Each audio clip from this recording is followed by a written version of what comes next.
Trúc Lam ơi, con chơi nhà có ngoan không? Hả? Ôi, con chơi đấy à? Em một về con nào? Ôi, mới làm vườn về. Sáng sớm mới làm vườn về. Con dậy lâu chưa? Ôi, nhiều thế nhỉ? Trúc Lam của bố giỏi quá nhỉ? Ở nhà một mình à? Chơi đồ chơi à? Nhiều thế. Yêu quá nhỉ. Con lớn rồi, con biết chơi một mình à? Con biết tự lập à? Ngon quá nhỉ. Bố lấy sữa cho con ăn nhé. Bố pha từ sáng sớm rồi, nó nguội rồi nhỉ. Đây, bố lấy cho con cái ghế ăn dặm nha.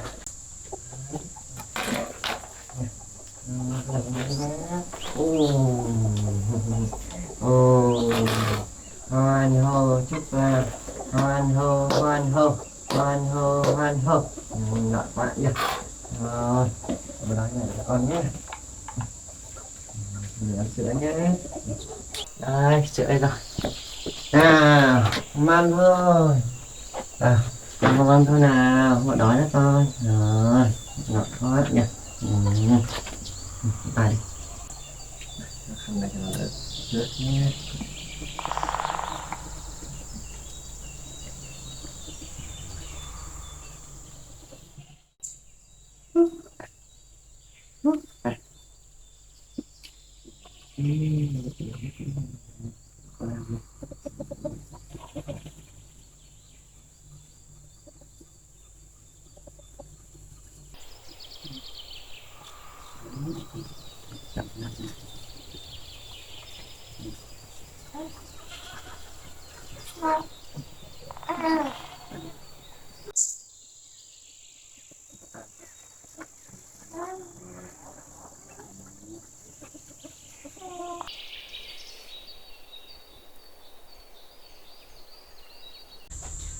Đây, thế con lên cún nào chơi nhá.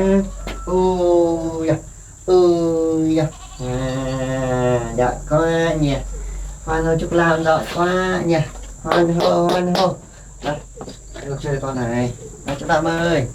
Đây, đấy. Thế con chơi ở đây nhá. Đây chơi con rồi nhá. Chơi ở đây ngoan nhá. Để bố đi làm vườn nhá. Muốn làm vườn xong muốn trồng dưa nữa nha. Đúng rồi. Trồng nhiều hoa quả để mình có đi bán nha. Rồi, yêu quá. Con chơi ở đây nhé. Thường lắm nha. Để làm tiếp đây.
Cháu chị Dương nó đi lính rồi, về chỉ 2-3 tháng nay rồi mà chưa có thời gian đến chơi hôm nay.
Bên nhà của ai nhỉ? Thấy đẹp thế nhỉ? Không có phải nhà cháu Dương không?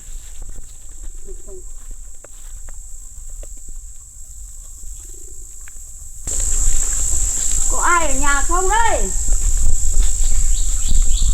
Ôi bà ngoại. Ôi mừng quá đâu con ơi. Ôi bà ngoại. Ôi thương quá mà nhớ là con vào bên đây với con thì thăm con. Cháu bận quá không đi thăm bà được. Bà đi đường có mệt lắm không bà? Bà mệt tí thôi. Bà, cháu nhớ bà lắm mà cháu cũng về được mấy tháng rồi mà không đi thăm bà được. Con đi của bà, con nhớ không cả. Bà, ra đây ngồi bà, ngồi đó. Ngồi đây. Đây bà. Ôi đi từ sáng đến bây giờ. Tôi đến đây này đường xa quá con ạ. Bà. Biết con về với bà bây giờ đi. Sang đến thăm thôi chắc con khỏe thôi lá. Cháu cũng khỏe bà. Bà mừng rồi. Bà đón nó cho đỡ nóng bà. Bạn chơi tốt rồi bà còn mang lại chuối làm gì?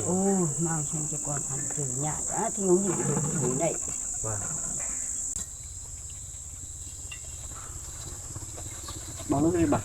Đi kệ bà. Đi chuối bà trồng này. Chuối của nhà để con ăn đi. Vâng. Bà chơi tốt lắm rồi bà còn mang chuối làm gì nữa? Cho con ăn. Vâng. Bằng nước đi. Cháu về cũng bận quá, không nên chơi bà được. Chuối này bà trồng rồi bà? Bà trồng mà. Vâng. Chuối to nhỉ bà nhỉ? Chuối to đi, chuối rục. Vâng. Cho để đây. Thì cháu ăn thôi, cháu chưa đói đâu bà. Mà tay bà bị sao đấy? Bà thay chuối cho con lợn nó cắt. Đứt à bà? Đứt. Vâng. Bà làm gì cẩn thận, rồi bà có tuổi rồi cũng không nên làm việc nặng quá đâu. Đau lắm. Vâng. Hôm nay bà đến chơi cháu vui lắm bà. Bà cũng mừng. Hôm nay trời nắng lắm bà nhỉ? Hôm nay trời nắng lắm con ạ. Nắng hơn hôm qua ấy. Vâng. Bà đi lại cũng vất vả. Thế hôm nay bà sức khỏe của bà có tốt không? Sức khỏe của bà thì cũng bình thường thôi. Vâng. Cũng chẳng được mấy đâu. Vâng.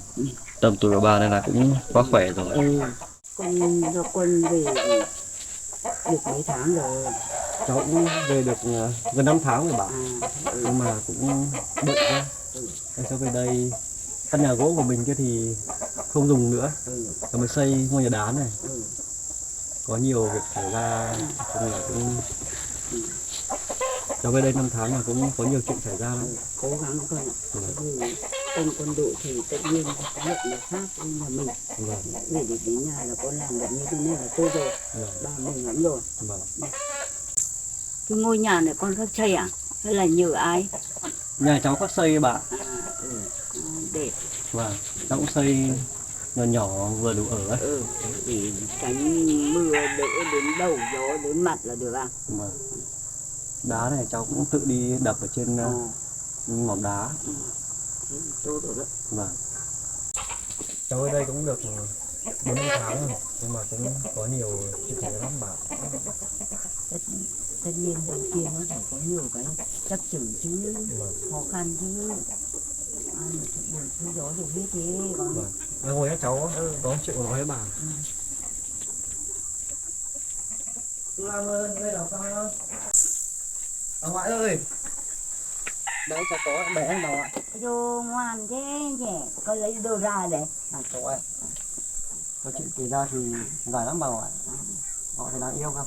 Đáng yêu lắm chứ, bà quý lắm nhé. Đến chơi với con mà có được chắc thế này là bà quý lắm chứ ơi. Thế mẹ nó đi đâu rồi?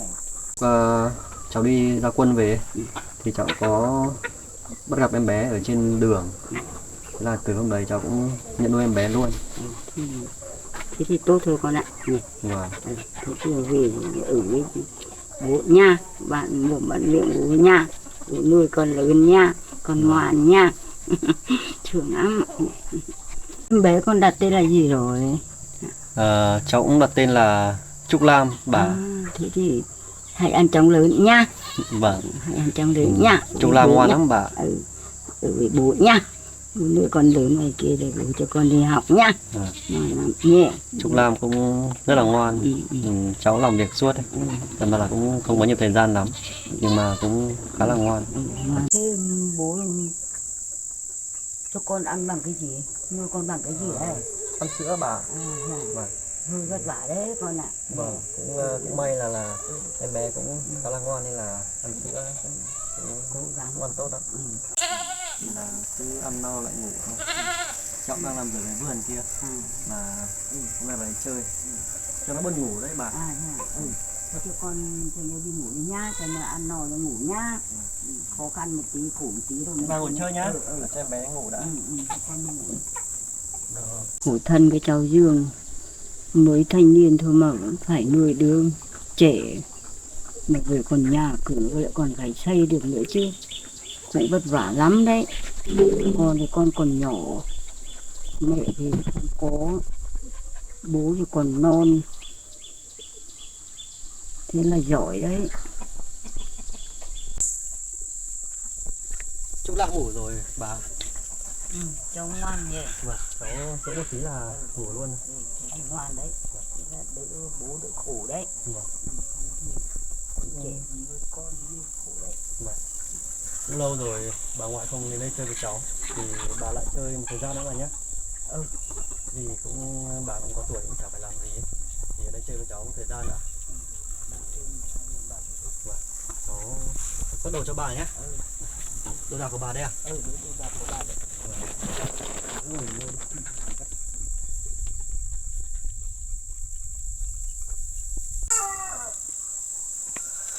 Bà ngồi đấy chơi nhá. Cháu đi bắt con gà để thịt tí nữa mà cháu mới ăn cơm. Ôi, bà đến ăn rau ăn rợ được con ạ. Vâng, thì cháu nuôi nhiều gà mà bà, gà nhiều lắm. Vẫn đưa con có nhiều rồi. Vâng. Thì bà cứ ngồi chơi xong là đi tham quan nhà cháu. Ăn rau rợ cũng được mà. Cháu đi nấu cơm cho bà. Bà ngồi chơi nhé.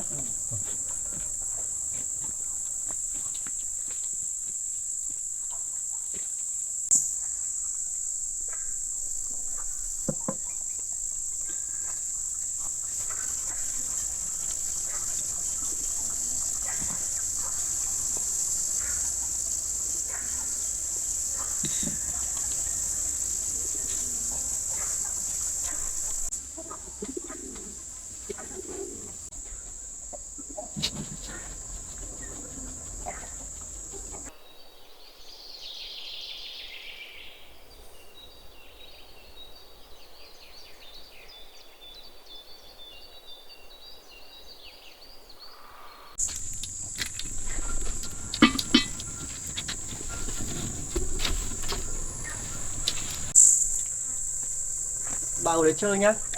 Cháu đi bắt con gà bà. Con cứ đi bắt gà đi, bảo ăn vớ vẩn thôi mà. Vâng. Bà đi cả ngày đường đã mệt rồi, bà nghỉ ngơi. Có cái gì mà phải gà quế con ăn vớ vẩn cũng được à. Cháu có nhiều gà mà.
Bà ngồi đợi cháu có lâu không? Cũng chả lâu mấy đâu, tốt lắm rồi, cháu cũng quá chịu khó rồi. Cháu nấu luộc gà bạn là luộc. Bà đợi cháu một tí nhá. Cháu bê đồ ăn đây này. Đấy, mùa hè được bát canh này ăn mát đó. Vâng, đây có rau mùng tơi bạn. Đấy, mát, ăn cái này là mát.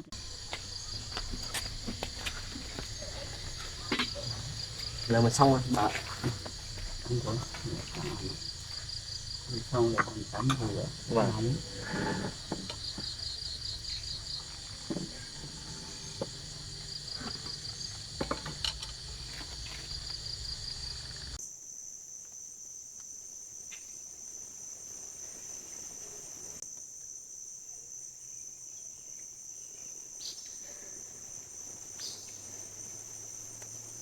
Bàn cơm đi bà. Thật bàn cơm. Đó, bàn cơm. Bàn cơm cho cháu đi. Đó, để cho luôn. Vâng, bàn cơm.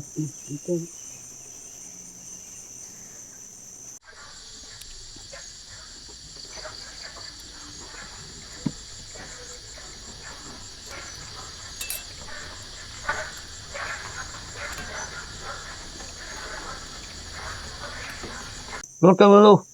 Đây, cơm luôn đây. Ôi giời ơi. Chào bà nha. Bà ăn đi bà. Đây cái bà. Thịt gà này bà. Em ngồi chỉ dân bà ra. Vâng. Thịt gà ăn nhiều bà nhé. Với bà ăn cơm. Ăn. Con xé cái da cho bà. Vâng. Bà kim cái tay. Bà không ăn da rồi. Nó vẫn ăn da nhưng mà cái tay. Vâng. Cái bàn đi. Không được.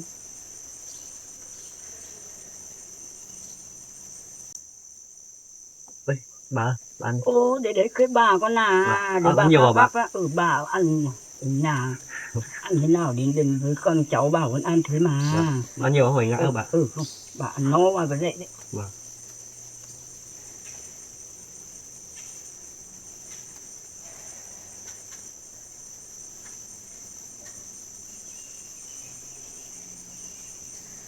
Gà này ngon nhỉ bạn nhỉ? Gà này nhà cháu nuôi. Thế nuôi nào ngon thế mà. Vâng. Ngon. Bà lên chơi với con cháu tối nay thôi, mai bà về nhá. Không lúc nào bà có khỏe khoắn thì bà lại lên chơi với các con các cháu nhá. Bà cứ đây chơi với cháu lâu bà. Lâu lắm rồi bà phải đến đấy. Vẫn biết rồi nhưng mà bà về bọn con làm việc nhà là con. Vâng. Cứ đây chơi một thời gian đã bà. Tay bà đau thế thì bà có uống thuốc gì chưa? Có, bà uống kháng sinh. Vâng. Thế thì 2 viên. vâng. Uống là cho nhanh khỏi. Tay đau là làm việc bất tiện lắm bà. Đau lắm. Bà cứ nghỉ ngơi không phải làm gì đâu. Ở đây với cháu thì không lo đâu. Ăn nhiều vào nhé. Bà kệ bà ăn từng như bà gấp. Vâng. Không còn gấp cho bà đâu.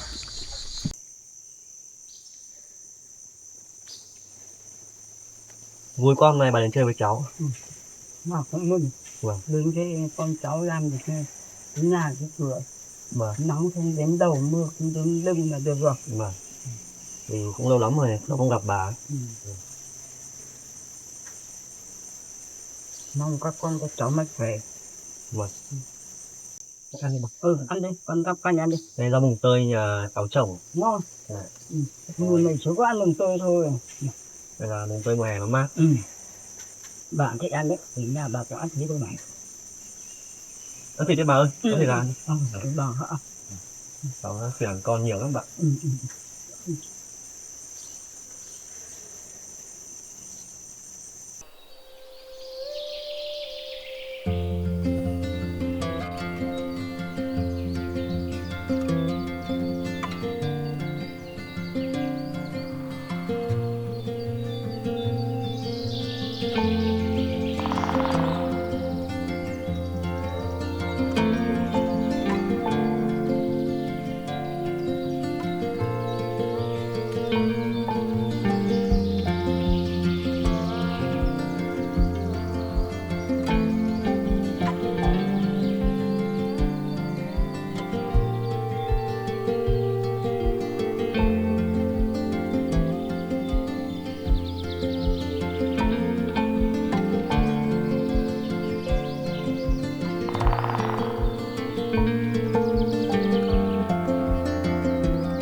Ngoan nha, ngoan để bố Dương còn đi làm nha.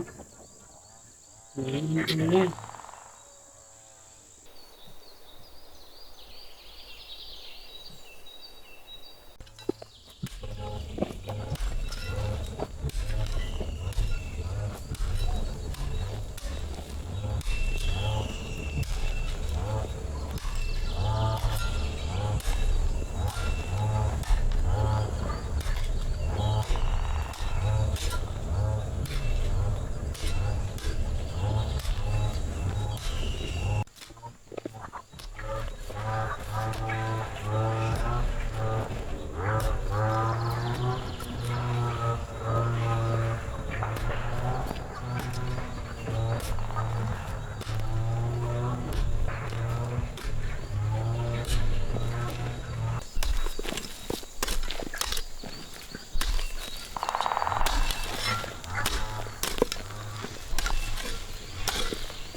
Bà ngoại uống nước, bà ngoại ơi. Trúc Lam ngủ hả bà? Ngoan lắm. Ngoan thế đi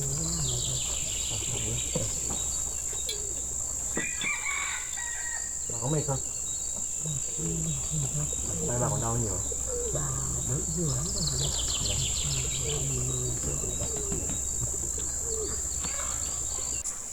Rồi cháu cũng khá là bận công việc ấy.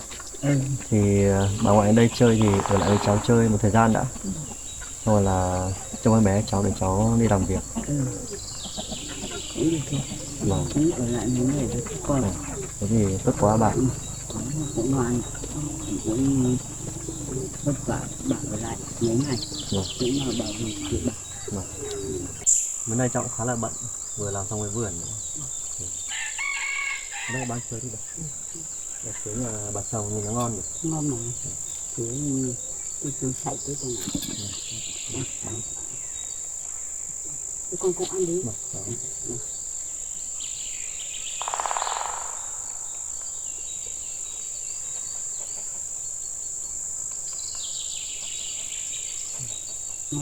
Ngon lắm bà. Cho bà lên, bà đã lên nữa nhá. Vâng. Đây. Hôm nay cháu cũng làm cái vườn mà cũng xong rồi.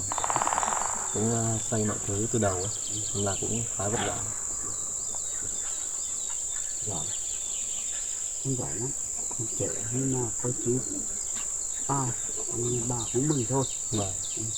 Chung là cố gắng bạn. Thì cháu đi lính 2 năm rồi thì cũng được rèn luyện khá tốt. Nên là về đây mọi cái cháu làm cũng thấy nó đơn giản. Bà cũng mừng thôi. Cái thứ nhất là con có cái chịu khó học hỏi.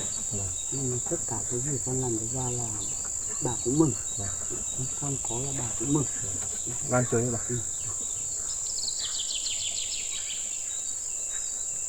Thì tối báo ngủ ở cái giường của cháu cũng được.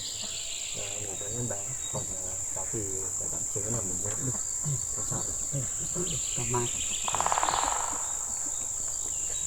Ngày kia cháu cũng khá là mát, dễ chịu.